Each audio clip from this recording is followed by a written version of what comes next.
Au cours de la conception d'un bâtiment, il n'est pas rare que la hauteur des éléments de construction soit modifiée. À titre d'exemple, je vais donc corriger le mur pour installation du WC. Je double-clique pour cela sur le mur du haut. Lorsque je clique à cet endroit, la boîte de dialogue de définition de la hauteur s'affiche à l'écran. Je constate que la hauteur spécifiée pour le bord supérieur du mur est à 1,25 m à partir du plan de référence inférieur. Mais je veux que le mur ait une hauteur de 1,35 m. J'entre donc simplement la nouvelle valeur de hauteur dans ce champ. Nous allons ensuite contrôler le mode de définition de la hauteur du mur extérieur à deux couches. Ici aussi, je double-clique sur le mur, puis sur le bouton « Toutes les propriétés ». Dans ce cas, l'option « Hauteur identique dans toutes les couches » est désactivée, et la hauteur de chaque couche peut être contrôlée et définie séparément.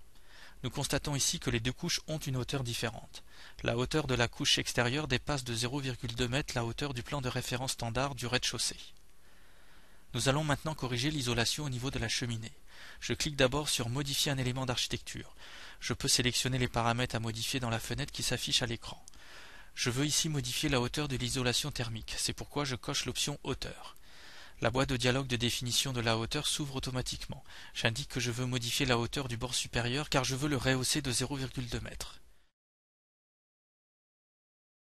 Je vais ensuite filtrer l'élément de construction concerné à l'aide de l'assistant filtre.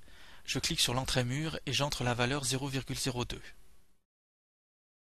Je trace un cadre autour de la cheminée et Allplan sélectionne uniquement l'isolation de 2 cm d'épaisseur autour de la cheminée. Il ne me reste plus qu'à cliquer sur Appliquer pour modifier la hauteur de l'isolation.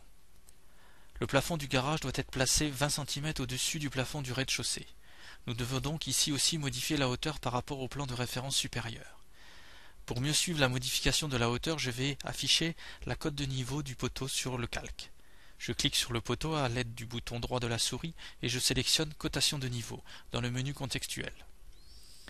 Dans la barre contextuelle affichée, je peux régler la représentation de la cote de niveau et modifier la police. Le layer AR Conive devrait être automatiquement activé. Je place ensuite la cote de niveau à côté du poteau. À partir de maintenant, chaque modification de la hauteur du poteau sera immédiatement visible sur la cote de niveau. J'augmente ensuite la hauteur du poteau de 0,2 m et je valide en cliquant sur OK. Simplissime dans Allplan.